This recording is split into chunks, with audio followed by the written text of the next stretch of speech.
ఇది వాటి మీద ధ్యానం ఉండాలి మనిషికి. అంతేగాని నన్ను నలుగురిలో ఇసిరేసాడు అయ్యగారు. అసలు వాక్యం తెలిస్తే కదా తెలిసేది మనకి. వాక్యం కదా తెలియాలి. ప్రకటన 3:9 నేను ఎవరినైతే ప్రేమిస్తానో దేవుడు అంటున్నాడు, నేను ప్రేమించు వారందరినీ ఏం చేస్తాడంటే దేవుడు, ఏం చేస్తాడండి మురళి గారు, గద్దిస్తాడట. మనోళ్ళు గద్దింపుకి ఇష్టపడరా. నన్ను అంటాడా ఇటు ఆడైపోతాడు. అప్పటికే ఒక్క మాట గద్దింపు మన జీవితంలో బయలుదేరితే ఏమైపోతాడో, అయ్యో వాడికి ఏం అతిస్థిమితం ఉంటుంది లేదనమ్మా, వాక్యంలోకి వెళ్ళాడంటే మనిషి కాదు, పశువు అయిపోతాడో. మీరు ఎవరు ఏ రకంగా వర్ణించుకుంటే నాకెందుకు. దేవుని వాక్యం ఏమంటుంది,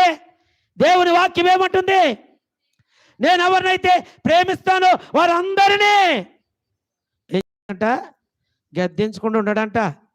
అమ్మా ఏం చేయడంట, గద్దించకుండా.